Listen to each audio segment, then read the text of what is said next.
Dr. Karin Anderson-Abel. Tell your story. Author, psychologist, musician. Listen to Dr. Karin to encourage your life. I'm all about taking charge of your thoughts, taking charge of your life. I say it every week, and how sometimes when we have intense emotions, we can get caught ruminating and obsessing. And we've looked at the research and how that actually doesn't help us at all. In fact, it keeps us stuck and it keeps us depressed rather than helping move us forward. Single is the new black.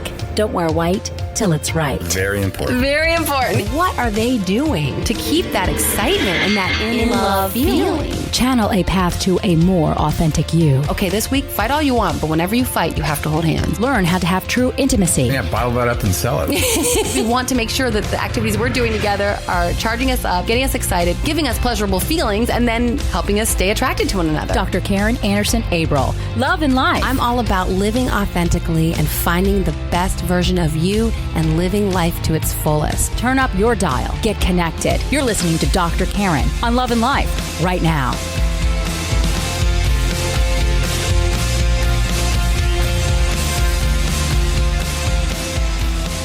Welcome to Dr. Karin Love and Life. I'm Dr. Karin Anderson-Abel.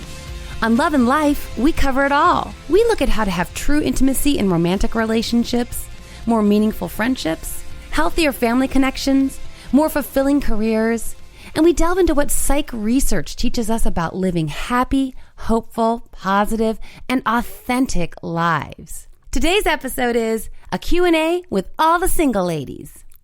Each week, I always ask you to reach out with questions, and you do, which is great. Thank you so much for connecting with me and emailing me. And sometimes listeners have similar questions, so I thought it would be a good idea to share these questions on the podcast so that others could hear the answers. So keep the questions coming, and a really great way to do that is to record your question on your voice memo app on your phone, and then email it to me at Karin@drkarin.me. Karin, Karin, @drkarin.me. And that way, when we listen to the question, we can actually hear your voice. You can remain anonymous if you'd like. That's fine. But we can hear your voice, and it kind of just makes the whole experience a little bit more intimate. So question number 1. Hi, Dr. Karin. So I'm 28, and I haven't ever had a real relationship, but I'm super happy, and I love my job, and I love my friends, and I have a great life. Part of me sometimes wonders if I'm just becoming way too independent. I have such a great life. Maybe I'm subconsciously not allowing room for a man in my life. So just wondering, is it possible to be so independent that you'll never be able to find love? I love this question because it's one I hear a lot, and I am so glad to have the chance to address it with you and to address it on the podcast so that plenty of people can hear the answer, because I feel very strongly about the answer. And the short answer is no. No, no, no. It is not possible for you to become so independent that you'll never be able to find love. In fact, the exact opposite is true. And I stress this a lot because it's something that I really wish someone had told me when I was single for all those years. As time would go by in my 20s and then my 30s, and then I'm 40 and still single, I too often would focus on what I was missing. Like, okay, I'm turning 30 and I'm still alone. Or, the classic one for me was, I was moving from apartment to apartment in Chicago, and it was just like, here I go again, packing up this whole apartment all by myself, moving all by myself to yet a new neighborhood all by myself, just me and the 3 cats. So I was focusing way too often on what I was missing, like, oh, my friends are getting married and they're having kids and I'm not in that scene right now. And I should have been focusing on what I was gaining, which was strength and independence and the ability to take care of myself and to pack up my whole apartment by myself. I mean, of course, I had friends come over and help and stuff, but the idea that I was doing that all by myself, and I was financially responsible for myself, and I was physically responsible for myself. I mean, yeah, it's no fun being sick on the couch by yourself, but I can do it. I could handle it if necessary. And I think most importantly, and something I stress on Love and Life a lot, is that emotionally I could take care of myself.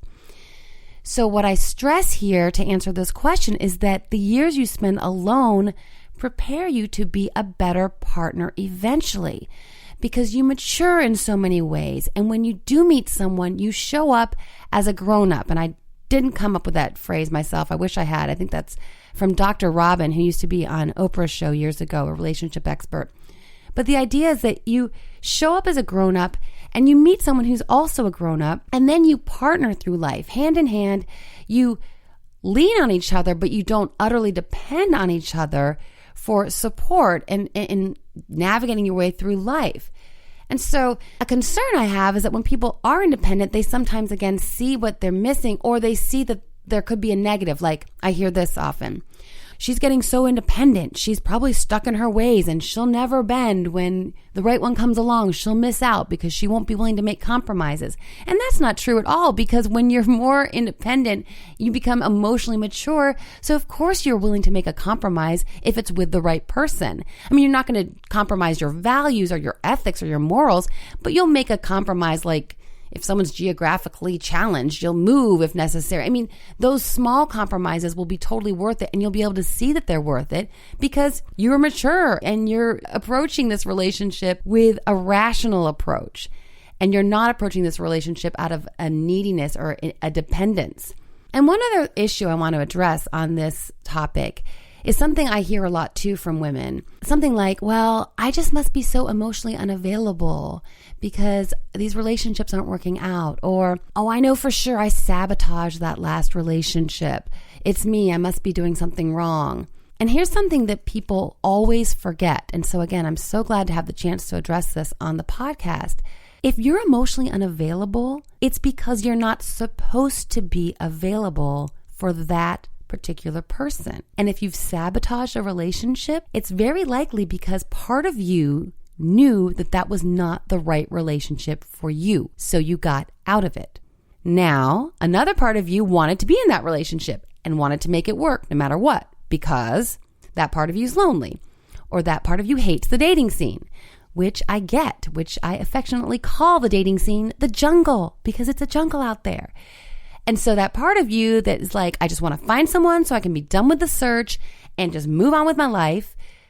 And that part of you that's tired of people asking why you're single, that part of you was highly motivated to stay in the relationship. And that part of you looks at the other part of you and gets mad because it's inconvenient that you were emotionally unavailable and that part of you sabotaged a relationship, because that part of you was, to my mind, the healthy part that is living authentically. But the other part of you that wanted to stay in that relationship gets irritated and then starts name calling. So you're basically waging war within yourself. And you may not be fully aware of that, because that's kind of unpacking your own emotional processes and your own psyche in a way that we don't always do every day. Now, people really resist this notion because, again, they want to pathologize the experience of being single. They want to say they're doing something wrong. And if they'd fix that flaw, that all of a sudden they'd miraculously meet the one. But oftentimes our responses aren't 100% in our awareness. I mean, we do something, we react, we respond, we have a feeling, and we're not 100% sure what that's about. I can't tell you how many people's dating and relationships, so-called pathologies, miraculously disappear once the right person comes along. It's like, oh, I was so messed up, except then I met this really great fit for me, and all of a sudden, I'm not emotionally unavailable. And all of a sudden, I'm not too rigid and stuck in my ways. And all of a sudden, I'm not sabotaging the relationship. So you have to give space for the possibility, which is a strong possibility, that you just haven't met the right fit for you. And when you do, these pathological traits that you have will miraculously disappear. A great book for this is called It's Not You, 27 Wrong Reasons You're Single by Sarah Eckel. And it's fantastic. It's very similar. It's actually the only book out there that I know that has similar themes to my book. And I would highly recommend it. I think it'll be very empowering for any of you who are feeling that you keep questioning yourself and your experience in relationships, and then finding yourself veering in the direction of blaming yourself. And to wrap up this question, let me share this fantastic quote that really explains what I'm talking about here with this independence. I found it on Instagram on an account I follow called Ecstatic Notions. And here's the quote. The capacity to be alone is the capacity to love. It may look paradoxical to you, but it's not. It is an existential truth. Only those people who are capable of being alone are capable of love, of sharing, of going into the deepest core of another person without possessing the other, without becoming dependent on the other, without reducing the other to a thing, and without becoming addicted to the other. They allow the other absolute freedom because they know that if the other leaves, they will be as happy as they are now. Their happiness cannot be taken by the other because it is not given by the other. So when I saw that, I was just really, really resonating with that notion, because that's what I keep saying. And it's funny because I'll do my Instagram posts and my quotes and stuff, and I'll talk about happiness as, an inside job. That's one of the recent ones I posted. You got to get happy on your own and all this. And people kind of laugh. Sometimes they're like, man, she just talks about it, like how like her husband doesn't make her happy, and how like she will just tell you a million times like she does not need her husband. And I don't, but I want him, and I'm so thankful for him. So when I saw that quote, that really, really summed up my philosophy on this. So I was really excited, like I said, to share that with you. Hi, I'm Maureen, and I listen to Dr. Karin in Love and Life in Mississippi. Hi, Dr. Karin. So my issue has to do with my mom. Overall, we have a pretty good relationship, but the one thing that drives me crazy is that the only thing she ever talks about is my love life. I'm very single and have been so for a while, so it's really annoying that she doesn't ever ask about my career or the fact that I just bought a house. She's so obsessed with the fact that I'm single and pretty much ignores all the other great things that are going on in my life. How do you think I can handle this without screaming at her or getting angry? Very frustrated. So I get this question a lot, and so much that I actually devoted an entire chapter of my book to it. And there are several things going on here. First of all, when you're single, your parents, especially your moms, tend to worry about you a little bit more than when you're married. So I know for me, my parents, of course, they would have been more comfortable knowing that I was coming home to my husband when I'm coming home from teaching an evening class that didn't wrap up till 10 and walking through the streets of Chicago by myself. I mean, yeah, I get it. So please remember that when your mom is nagging you and asking you all these questions and it feels very intrusive, it's really coming from a place of love and worry. So just try to keep that in mind. And your mom may also be worried that she somehow failed you. Like, how did I not teach my daughter the art of seduction? That she's still single and she hasn't been able to snag a man, or where are her feminine wiles? Or, somehow taking ownership that like she messed up somehow in raising you, and that's why you're still single. And another thing that's going on here is that your mom is probably getting some flack about you being single too, because guess what? Middle-aged women can also be very catty and mean girly. So your mom may be getting stuff like, really? So Janie's still single? Really, huh? Oh, wow, it's so great that she's so able to just be happy all alone all these years. That kind of stuff. Like, your mom may be getting these little nasty comments from her so-called friends. And so that might be bothering her as well. So she may be kind of wanting to rush you into being with someone so she can get these friends of hers off her back. And finally, when we're single, parents tend to pry into our business a little bit more. And I'm not saying that married couples don't have intrusive parents, because they do, for sure. But I think when you're still single, it's almost like you're still not 100% grown up. Of course, I totally disagree with this, but I'm just saying in society's eyes, there's actually a ton of research done by Dr. Bella DePaulo that looks at singleism, and it looks at society's perception of singles, that we're running around town being crazy and juvenile and acting like overgrown adolescents. And so this perception may have trickled into your parents' psyche a little bit to where they feel that it's their business what's going on in your love life, when really it's not. My recommendation here, first of all, is to make your mom read chapter 2 of my book, which is titled, Your Mother is Wrong. You Don't Need to Lose 10 Pounds or Wear a Little More Makeup. And really, I mean, I've had readers go, oh my gosh, thank you for this chapter. I made my mom read it and it really helped. So that's my first recommendation. And my second recommendation is just to have an adult conversation with your mom about this. And I would suggest you do it before the next time she asks the questions about your love life. I would cut her off at the pass, so to speak. So in your mind, just know, like, the next time you go out for coffee or go shopping, just take a moment, just look her in the eye, sit her down, have that cup of coffee, and say something along these lines. And I really think it'll help. Mom, I know how much you love me and want me to be happy. And I realize that that's part of the reason you ask about my love life all the time. So first of all, I want to assure you that I am very, very happy.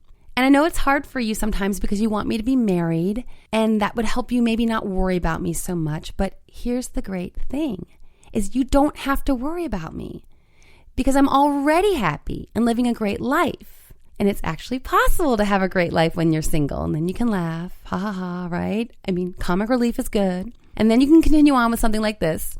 So I want you to understand that from now on, I'll bring up my love life if and when there's something to talk about. If I don't bring it up, then there's nothing to tell you. So that gives us plenty of time to talk about my career and my new house and the trip to Europe I'm taking this summer and all the other wonderful things going on with me. And Mom, I also want to thank you because you raised me to be so strong and independent. Because a lot of women in their late 20s wouldn't be happy like I am. And they might even be tempted to settle because their mom raised them to believe that they were nothing without a man. But since you did such a fantastic job instilling confidence and independence in me, I'm strong enough to wait for a really exceptional relationship instead of just being with someone to be with them. So thank you, Mom, because you did your job. Okay. I know you're like, okay, that's a little manipulative, but it's really not manipulative because really you believe that, right? And sometimes we believe things, but it's so much better to believe them and articulate them. And this would be a great chance for you to set a boundary, just to set the parameters of the relationship. Like, this is what we're talking about. This is what we're not talking about in such a loving way, while also giving your mom a great compliment because that is true. And I bet your mom, on the flip side of pressuring you and pushing you and basically insinuating that you need to get your act together and get married, I bet the other side of her is really proud of you and really proud of how independent you are and strong you are. And I know my mom, because my mom got married at 21. It was 1958. You know, she got married right after, like a week after her senior year of college. And I think she felt like, I don't know how to give Karin advice during this stage of her life because I was never single like this.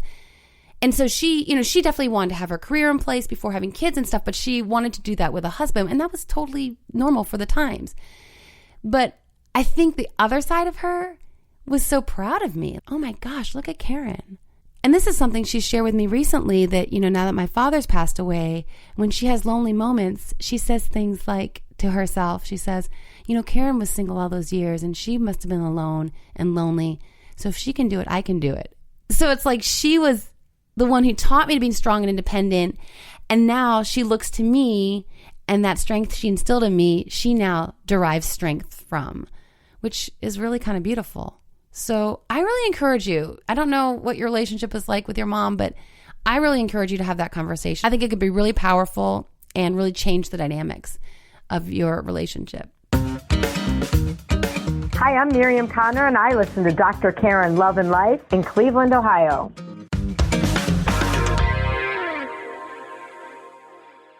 Hi, Dr. Karin. My question has to do with breakups. I've been on and off with the same guy for several years. We were even engaged at one point, but I called it off because it just didn't feel right. The problem is, when we break up, I miss him so much that I end up getting back with him. We have some really great times together, but whenever we plan for the future, I break up with him because deep down, I just don't feel it's right. Why can't I just break up for good and move on and be done with this guy? And this is another one I deal with in my book because I hear this question a lot, and it's something that I personally dealt with all the time over my 27 years of dating. And I think the way to look at this is to recognize that the more good stuff there is in a relationship, the harder it's going to be to break up. In fact, many people can't ever really call off something and move on, and they end up marrying someone because it's just too hard to imagine being apart and flying solo for a while. But they do this even though it's not the best fit for them. I've talked to a ton of people who are divorced, and they've reflected over their dating relationship and the engagement and then the marriage with their spouse. And I've talked to so many people who are divorced who now look back and go, you know what? I don't think we were ever even meant to date as long as we did. We just got used to each other and dependent on each other. And then it just seemed like the next step was to get married. And just because we didn't want to deal with that really rough time of just tearing that relationship apart and just moving on independently. And so we just stayed together. And so that happens a lot, and it happens more when there is a lot of good stuff going on, because that's the part that you keep going back to, like, but there's this. And even that part of you that's like, no, there's not enough good stuff.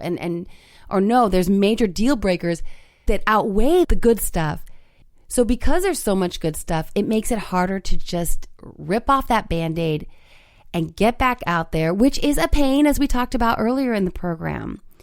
I had an experience like this in my late 30s. So now to contextualize this was after calling off my wedding in my mid 30s. This is after my 2-year relationship with who I call Dylan, which was a saga. And I wrote about 20 songs about that relationship. So now I'm like 38 and I date this guy for 8 months, and we had a ton in common, and we had similar values, and we laughed a lot, and there were some sparks for sure. But it was really similar to my ex-fiance in that we looked perfect on paper, but there was just something about this relationship that just kept not feeling right. But I wanted to give it time. I wanted to give it time to maybe materialize, for that connection to kick in. So I gave it 8 months. After 8 months, I just kept not feeling right. But again, now I'm 38, and it's like, are you kidding me?